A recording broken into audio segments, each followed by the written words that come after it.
Now, this is an advertisement which appears to be jointly placed by the Financial Times and another company. Now, this is really a very bold claim. It's saying in a road to riches, if you're stuck indoors, you can then embark on the road to riches. Road to riches is a fun and competitive game. It's not an actual enterprise that helps teenagers learn financial life skills while keeping the whole family entertained. Teenagers recently called it super interactive, engaging, and rated it 9 out of 10. Road to Riches is available to buy at www at eloragames.com. Elora Games. House, insurance, retirement plan, and education. Education is the last one, after retirement.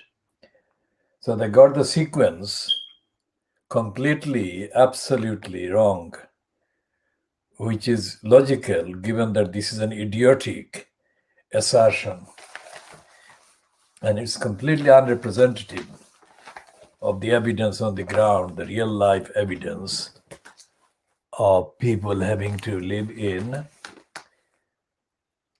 under lockdown.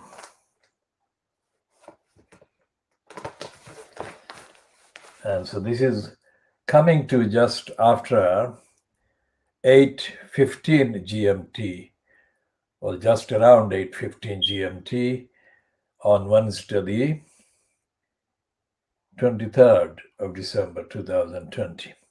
Now, the Financial Times is supposed to be talking about the state of finance of ordinary people. Well, that is what I think it should be. But it's not talking about the financial experiences of ordinary people. It is talking at ordinary people as zombies and morons and ignorant idiots. And it is doing that on behalf of the big companies or corporations and others that follow the narrative of the corporations. So the Financial Times is another part of the lying propaganda weaponry called Fleet Street. Now they're talking about France opening up channel border to drivers testing negative for COVID. Now, this is not something that should surprise. I mean, if they were allowed after testing positive, then that would be a surprise. But even the Financial Times cannot hide the admission that Brexit is a disaster. And the Brexit disaster is only beginning to kind of surface. It is tip of the iceberg. The Brexit disaster will last for a very long time. And as I said yesterday and the day before yesterday, and we have said in effect previously, after the disaster hits the ordinary, indigenous, gullible people that have been lied to and misled into thinking that Brexit was the solution to all their problems created by the conservatives and the ideology followed by others that have resembled the conservative policies and outlook and attitude. The Financial Times doesn't say anything. Still, it doesn't say anything about the behavior of this virus. Whatever variant, whatever kind of version of the variant, and however severe it is all based on third or fourth hand kind of handouts, that is propaganda issued by the government or the government departments, and they are not actually investigated. The Financial Times doesn't investigate the veracity, the reality, the truth of what it is printing as being the news about the latest situation in the Boris Johnson fronted cabal called the UK government.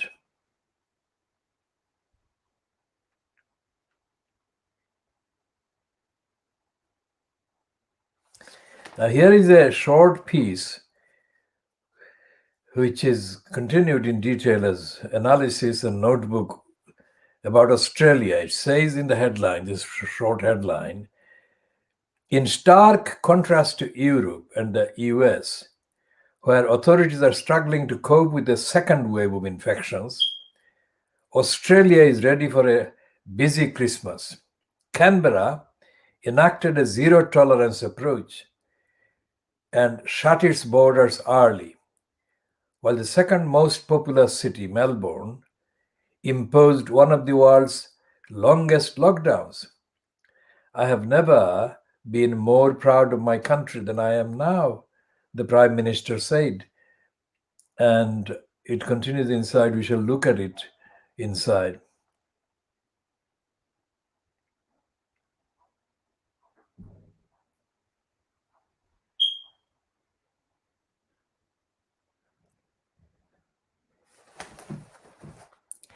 And there is an apparently kind of breaking update on the front page in a summary. So, report page 4, the details are inside on page 4. But on the front page, it says Boris Johnson and European Commission President Ursula von der Leyen have begun an intensified phase of hotline talks as the two try to agree a post-Brexit trade deal by tonight, that is by Wednesday night, 23rd of December 2020.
The Financial Times is talking about the Hyperloop, and it's giving a plug to cartoonist Matt Groening and his Futurama characters in the 1990s. And now it is crediting Elon Musk and Virgin for creating kind of realistic or realized projects. And it compares the loop favorably with the high speed transport. And it says transport, the last paragraph, the transport, like all infrastructure, has always been subject to overruns in cost and time. Futurology may bring new ways of living, but overcoming that rule of thumb may be an ambition too far. Now, this is not talking ordinary talk, it's talking absolute insider financial inside talk. It doesn't relate to the campaign to have the HS2 scrapped, 170 billion. And it doesn't do that as editorial policy. They don't want to name HS2 as a liability too far. And while the COVID coverage is continuing, the Financial Times illustrates, that is, exemplifies and shows that big business is not bothered about the health and safety of the ordinary people affected by the virus. Market exchanges and market behavior and share speculation and buying and so on are continuing apace. So, what planet do these people exist in? What planet do they actually belong to? And whenever the Financial Times and others kind of jump on the bandwagon of things like diversity quotient, the diversity of the workforce, so called, they do that to exploit the moment, the headline of the moment, the heading of the moment, to come across as being relevant. As I have explained, the Financial Times is one of the big business liars that actually promote images of mainly African men on their websites. And this is something that they're doing by exploiting the kind of commercial aspect of the Black Lives Matter kind of movement. But when you look at the inside of these corporations, including the Financial Times, African people are not there. So it's not only exploitation, it's a criminal abuse of what they're saying they're promoting, diversity, and lying. And is showing two fingers, that is showing brazen disrespect to the genuine movement against racism and exploitation.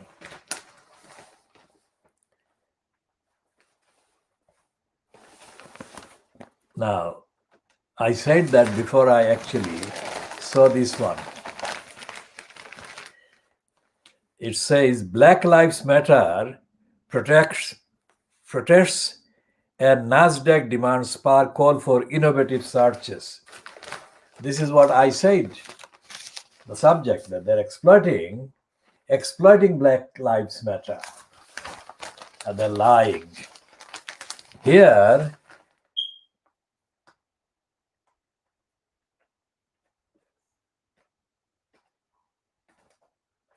and it's featuring a woman called Melody Hobson, who will become only the second Black woman to chair an S&P 500 group when she takes the reins at Starbucks next year.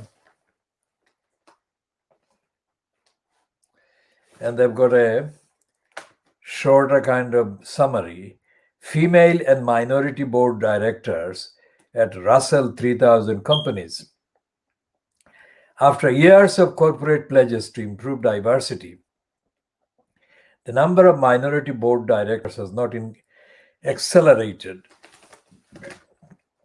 And what I was saying is that they are lying by using the tag diversity.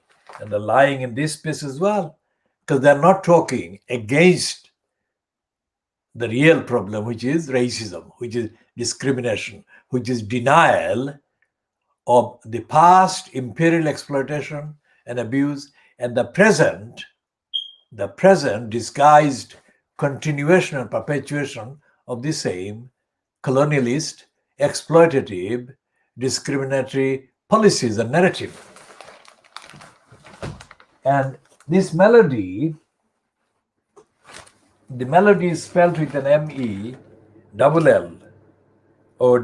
Hobson, is not likely to challenge racism.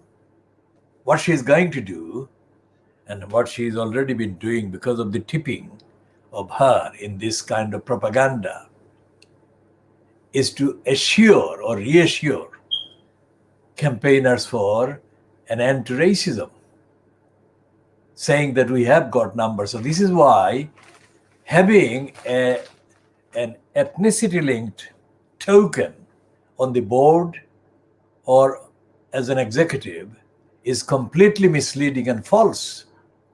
It is not about ending racism, and it will never end racism by having these ethnic tokens. Contrast that with the absence of rigor in the auditing and accountability kind of sector or aspects or facets of these organizations.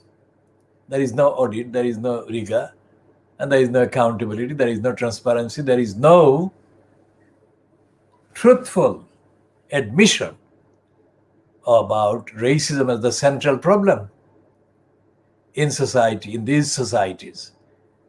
Because racism instantly raises uniform kind of response across the Western European countries. For example, despite Brexit and despite the severe racist aspects of Brexit, generally, the British racists immediately, unthinkingly, in a reflex way, solidarize with their Western European counterparts whenever it comes to any excuse and pretext or the slightest sign that African or Asian person or personnel may have been involved in any wrongdoing, let alone doing anything seriously violent. And when the actual details are looked at, more often than not, it is found that the racists in Britain have overly kind of rushed to the rescue of other races or to the defense of other races.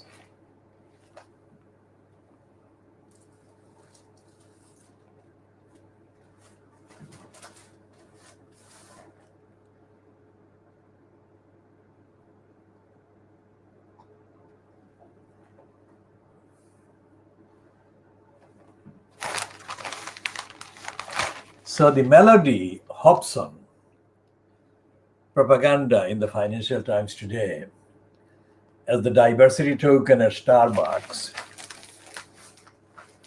is a completely false and misleading and pro-racist tactical move.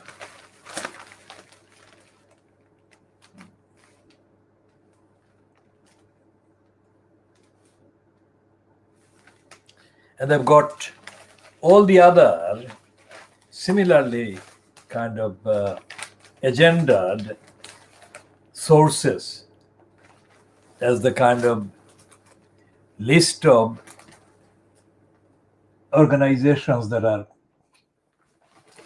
behaving in pro-diversity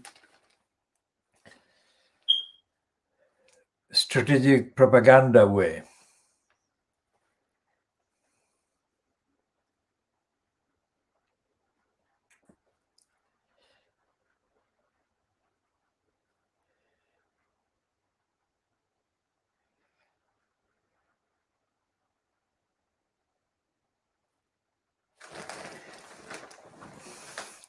And I cannot find any reference to racism, to imperialism, to war trade, and to robbery and looting of the intellectual heritage and the moral heritage and the work of the people of African and Asian origin.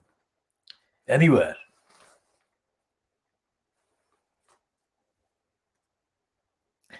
And it is completely criminal, racist conflation of women's kind of numbers with the numbers of African and Asian people of African and Asian origin, because the two are not the same.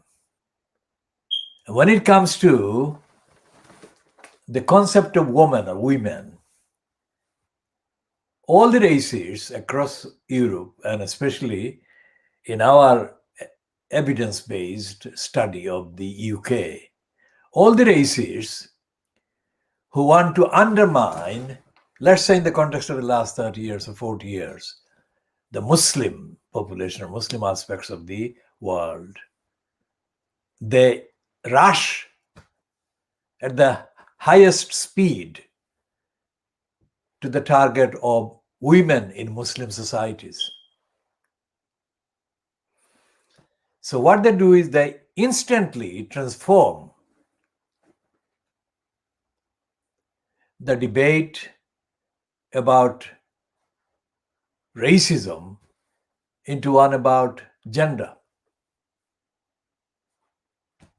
Gender is not to be underestimated as a factor in creating discrimination and violations and violence. But gender is not racial or ethnic or ethnicity-based decision making or identity. So despite the fact that there are ethnicity, diversity of ethnic origins among people of African and Asian origins, and because there are literally hundreds of ethnic groups, thousands of ethnic groups across the world, race and ethnicity are related, but they're not the same. And in this kind of propaganda for diversity tokens, all of that is hidden, submerged under the racist kind of script that gives priority to gender. And once that happens, gender then replaces race, and the European white women take the precedence, sinking African and Asian women in that category. And it happens all the way. Any image of the big Western European metropolitan areas on the streets will confirm that African and Asian people are forced to struggle for a society or kind of sub-society or a community in these metropolitan areas. And they are almost always pushed away from and pushed in the kind of sidelines, geographical sidelines of the big metropolitan areas. Tower Hamlets, Newham, Hackney, Islington, Camden, Westminster, Southwark, Lambeth, Lewisham. These are boroughs in London that contain populations of African and Asian origins. The most of them are kept on the sidelines, geographically, physically, socially, economically. So when the racists claim, one of their claims is that people who migrants, or by that they mean people of African and Asian origins mainly, because the people of African and Asian origin are the people that are instantaneously identifiable, physically identifiable. And they say that racism persists because the people of African and Asian origin, who are the main targets of racist discrimination, don't integrate. Well, they don't really say integrate, they mean assimilate. So there is no difference, despite the fact that there is a Black Lives Matter recognition by the business operators in the big racist businesses who are exploiting this as a tag to carry on their racist behavior and policies and practices. There is not only no opposition to racism, there is defiant denial of the existence of racism. Now, these defiant denials of the existence of racism and racist discrimination constitute criminality. Look up criminality, and that is how I'm defining it. Because they're criminally lying in intentional denial of the requirements that in this instance, let's say, the United Kingdom is, according to the various charters that the UK is signed up to at the present time and will remain signed up to even after Brexit, whatever the form, whatever the details of the so-called Brexit being, quote, done. And it doesn't appear that Brexit will be done in the corruptly boastful way that the liars who promoted Boris Johnson as the one who will get Brexit done lied through their teeth in the run-up to the 12th of December 2019 so-called general election, which was handed to Johnson by the stupid Jeremy Corbyn. Jeremy Corbyn should have insisted on not having the election. He must be now, well, he must have been agreeing with us. He cannot show his agreement, but he must be agreeing with us for a year now. This is a year and just under 2 weeks after the 12th of December 2019 disaster for this country, that Jeremy Corbyn was responsible for allowing to happen.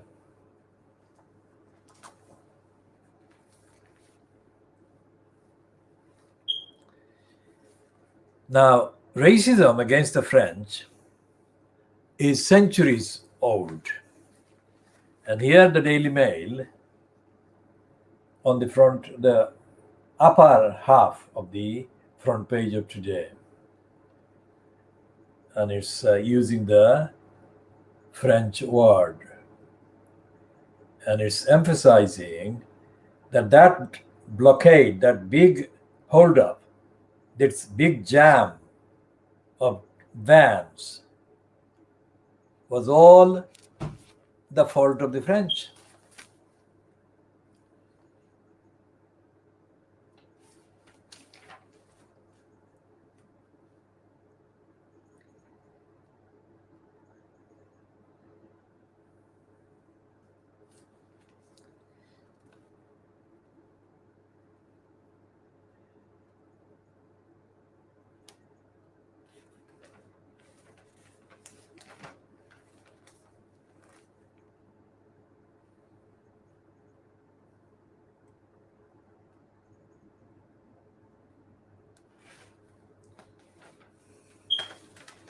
And the Daily Mail is a criminal, antisocial, lying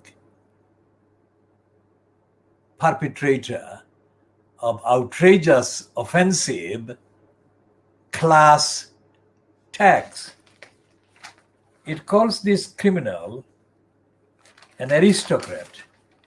And there is nothing wrong with the picture that is too close for comfort. It's like too embarrassing. I mean, there is no sign of the mother. And the picture of the daughter and father doesn't look like daughter and father. It looks like Donald Trump and Ivanka. And this is the kind of obscenity. Says that party girl, Lady Lola, on her first Instagram page and left with her aristocrat father. What the is aristocrat to do with anything?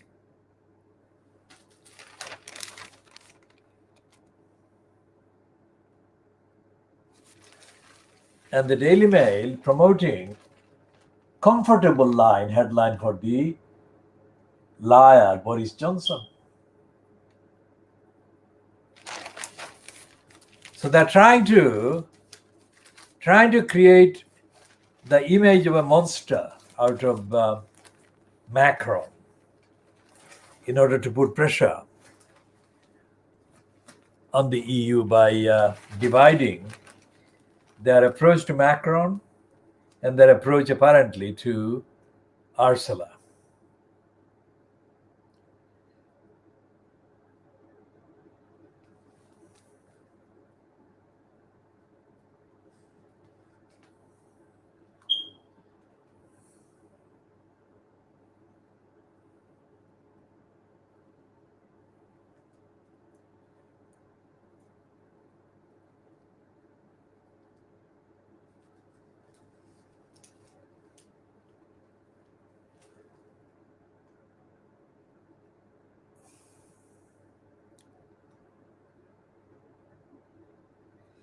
Now, here is a completely rare admission by the Daily Mail. This one admits that Johnson, again, has defied advice and made an ex-Tory, ex-treasurer of the Tory, instead of ex-Tory treasurer, who was embroiled in donations for excess scandal. Now, these people are bribing one another. They're stealing money and they're being made peers by the liar Boris Johnson, who is in the pockets of the Daily Borisgraph, which has been for 12 years paying him millions of pounds on the record, in addition to undisclosed parks and other connections. And none of this is commented on by the so-called opposition. Keir Starmer. Think about that.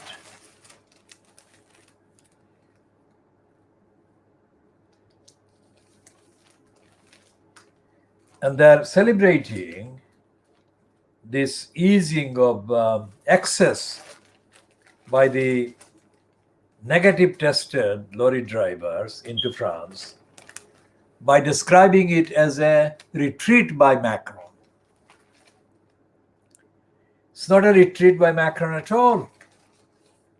It is a retreat by Johnson, who rushed to impose the test of the lorry drivers at the ports. and France only allowing those who have tested negative. How is that a retreat by France? It's a retreat by Boris Johnson, not evidence of taking any control.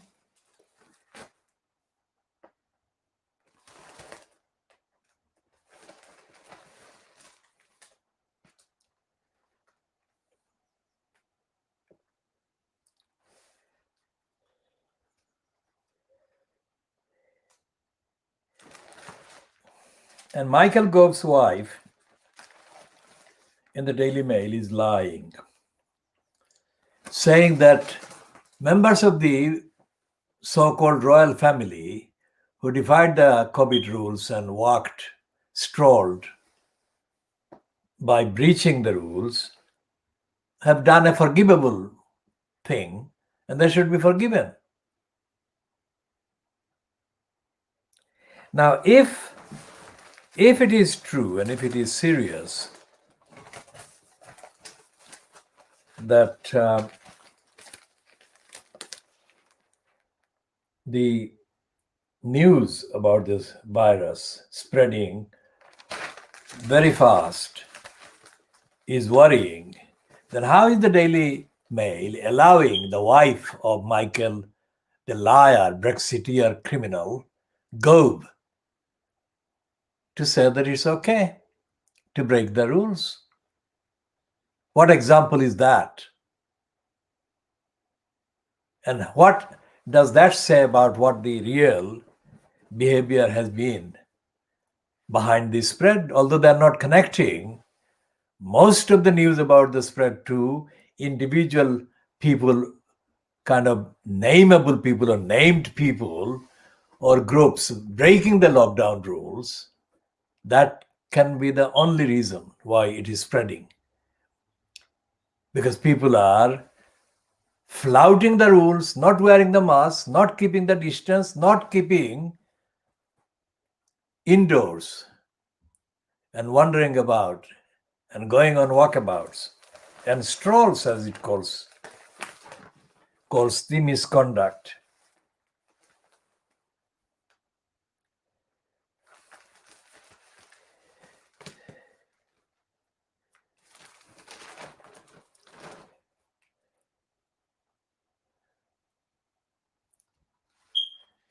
And it says that Johnson has been in regular contact, regular secret calls with the Ursula. And it's contrasting that with the folding boast at Macron.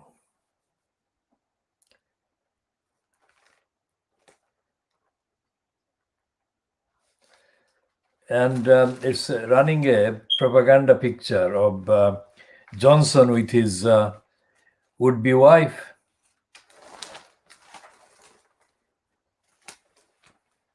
And it's celebrating vaccine joy for care homes. Now that is celebrating too early. And again, they're promoting vaccine rather than the actual solution. Because elsewhere in the kind of news, there is real serious concern that the speed at which the virus is now mutating and spreading shows that the vaccine may not be effective. And there are various accounts, not totally kind of clearly sourced by the news outlets, that various experts or people who know more about the behavior of the virus inside the clinical kind of settings are saying various dates about the vaccine coverage of the population. So there is no consistency, there is no reliability, and there is no certainty about what is working and what is not working. And there is no editorial in the Daily Mail or the Murdoch Daily Scum or the Beaverbrook Poison called the Daily Express as to why there is no coordination among people on vital statistics, vital data, and the vital kind of information as to what the virus does. Remember, this is our theme. Fleet Street is completely silent on what the thing does from A to Z. Remember that one as well. The phrase A to Z we have been using. It's not anywhere. And none of the Fleet Street papers, none of the political so-called experts writing on the papers is even pointing that out, even acknowledging the absence of that basic fact which would amount to saving more lives and doing more to stop the virus than all the rubbish schemes and scams that they are peddling every day without getting to the actual nitty-gritty and detailing how the thing works. Of course, they're saying that it is moving in very fast speed in London, for example, but they're not saying how it is moving. They're not correlating the actual behavior of people that have been affected and are being found to be affected at a faster rate with what those people have been doing. There is no statistics being published. Of course, they must know the statistics, because when these people are, let's say, admitted or diagnosed as being ill or seriously ill or too seriously ill for them needing to be hospitalized, then there is a whole lot of information collected at the point of admission and during the admission process about where they have been, what they have been doing, what they've been eating, who they have been meeting, how often they have been doing whatever they have been doing. So the data is being held, rather it is being withheld from the public, and the public is being given increasingly scary kind of prospects. And then they're saying that is nightmare. But they're withholding the information is the main part of the nightmare. Because if the people knew the patterns of behavior of this virus, then people could avoid those things that can be identified as being common to all the people that have been affected by it in their speed and generally. So the things could be avoided because they have been found to have been common features of the people who have been infected. We are saying this, why can't they see it? And why can't they say it? And the main answer is that Fleet Street is not, the newspapers are not newspapers, they're liars and they're deniers. And they could be privy to information that is classified in this country, in Britain, as so-called official secrets. And there was a thing called the D notice. The D notice is not mentioned anymore, but the D notice operated as a kind of emergency set of package of information that government shared with editors of newspapers on condition that they would not publish the news. The D notice mainly covered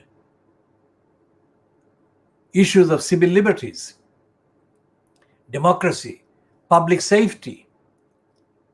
And the public safety of the majority of the people was jeopardized or even sacrificed by the newspaper editors who agreed with the government to keep the dangerous activities being done by the state secret.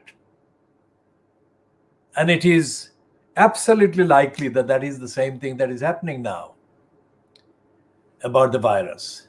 The reason why we have been saying it for months, but the reason why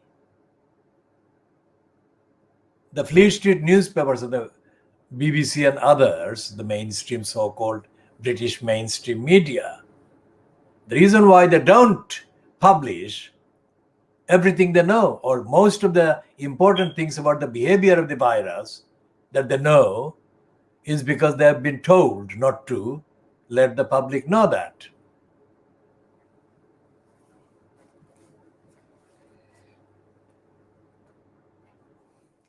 So when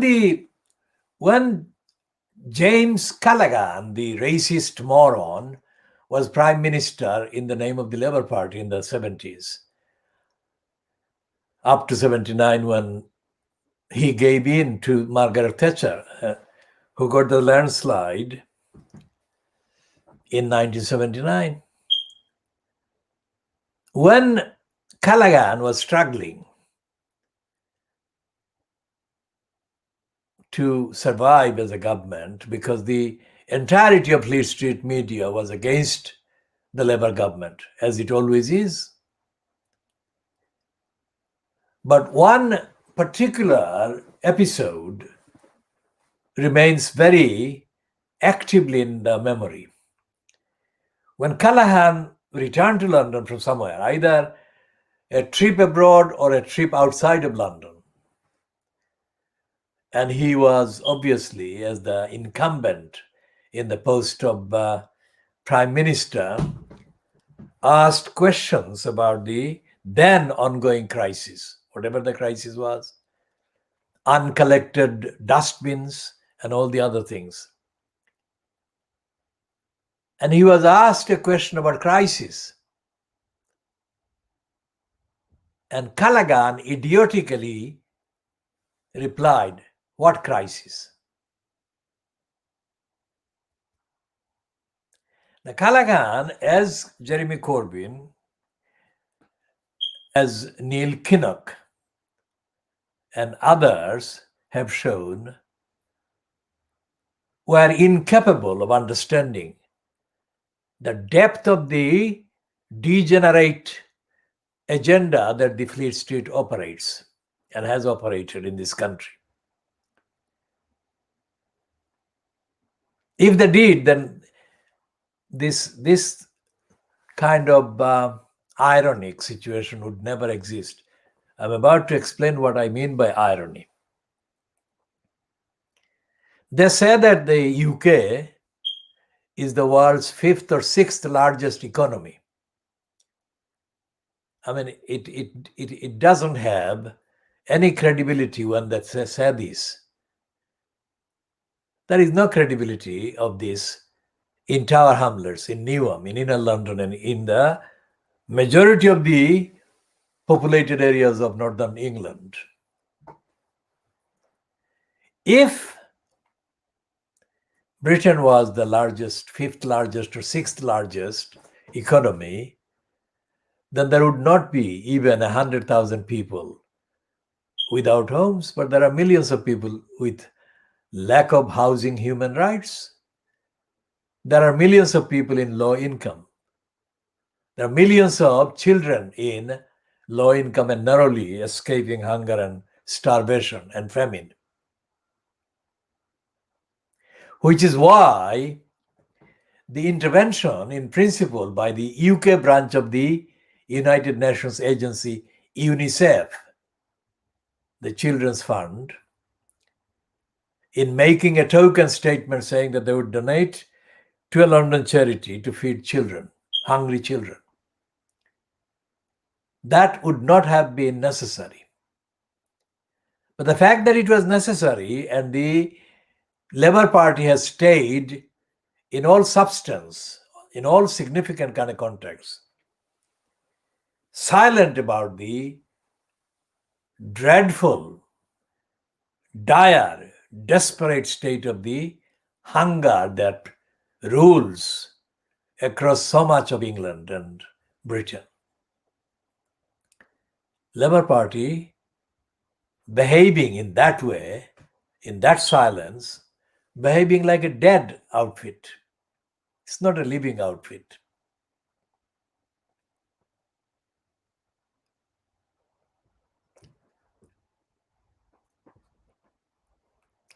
So if the Labour Party were alive and active, Marcus Rashford, the 21 or 22-year-old football player, whatever the spar, would not have featured in the two campaigns that he has launched related to one another about children and hunger. No Labour Party shadow minister in the House of Commons has made anything remotely kind of with traction compared to the attention to the issues that Fleet Street liars have given. They have given the attention because he is a footballer. He is a kind of celebrity. They have not given the recognition of the coverage and the profile to Marcus Rashford because of the value and the principle of what he has said. Remember this. Pause there. Because if they did, it would not have been him making the case for the hungry children to be fed in the first place. It would have been the newspapers leading the campaign, the call, but they haven't been. So they are deader than the Labour Party. Fleet Street is more dead than the Labour Party itself.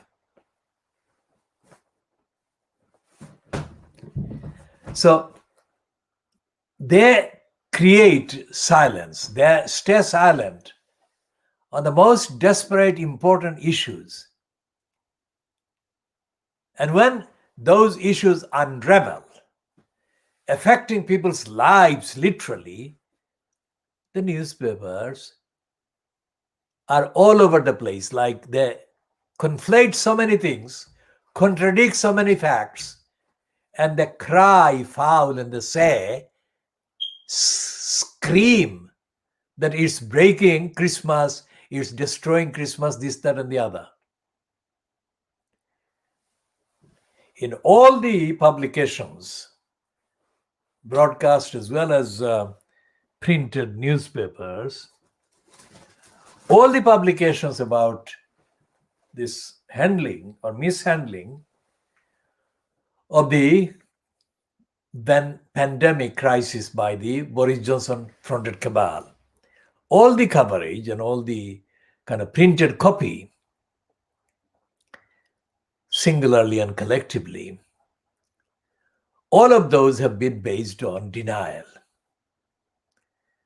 To such an extent that some of the people who are rarely kind of seen, but on this occasion in a package carried by the BBC in the last 24 hours, I think. One woman who is described as a doctor, kind of clinical doctor, medical doctor, has been heard in a BBC package that we accessed this morning only, has said what we have been saying for a very long time about the NHS. She didn't say that, but what she said amounted to admitting what we have been saying. She is, of course, a sitting or incumbent post holder in the health system.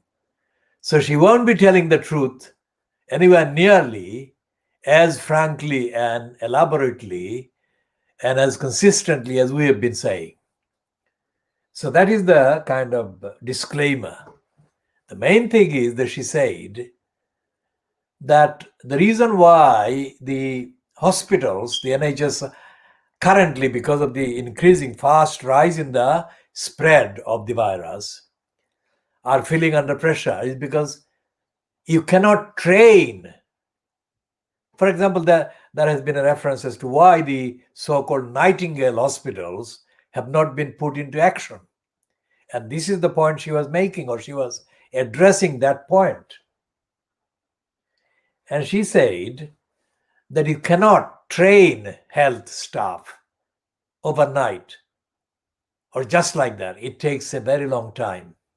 Or, I'm paraphrasing her, it takes a significant amount of time to train reliable, efficient, knowledgeable health professionals or health service deliverers for the purpose, to fit the purpose, to fit the actual health needs safely, effectively, and in time. She said that we have not been training enough people. There are not enough people to man and woman these hospitals that are ready but cannot be operated, cannot be opened for use by the new surge in numbers of patients needing hospitalization, because there have not been enough people that have been trained either as nurses or doctors and auxiliary health staff. This is the point we have been making, that for 75 years since the NHS was, quote, launched, the name and the slogan of the NHS have been used mostly by the Labour Party, but the Labour Party has been allowed to exploit its claim that it founded the NHS. It didn't. We shall discuss the actual background of why an NHS type organization was absolutely necessary. You call it NHS, call it something else, but a national health service was absolutely essential. Otherwise, millions of people would have died and would have been kind of neglected to die. So the slogan has been effective because it is so close to people's lives, health. But the actual preparation of the people, either as nurses or as doctors or as auxiliary kind of staff, that has been neglected by the very party that has made the claim, the Labour Party. The Tories, of course, have been trying to destroy whatever the Labour Party manages to keep together. When the Tories come into power, they destroy everything, because they are the anti-NHS party of big business, party of private health business, health market. So the narrative, the diagnosis that we are offering here is unique, exclusive on every level. There is no outlet, there is no publication, there is no title anywhere that is covering these topics together as we are doing. The evidence has been there, but it has not been presented originally in the diagnostic way that we have been presenting. When we say that the NHS for 75 years, since the idea was launched, the NHS has been starved of vital preparation, vital training, vital education, vital skills upgrades. Quite apart from the fact that the NHS bureaucracy and the NHS institutions continuing to mass murder lots of people that should be kept alive and saved and given help to stay alive.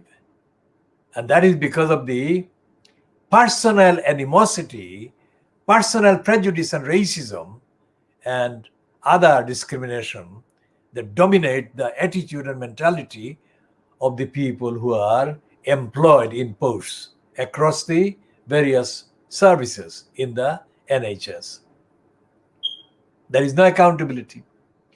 As we said, in this country, there is no accountability for most of the people who are employed in the NHS, in the police, in the judicial bureaucracies, in the government, in parliament, all of these people, once they get in, that's it. They get in for life, or they get in with de facto, in effect, impunity.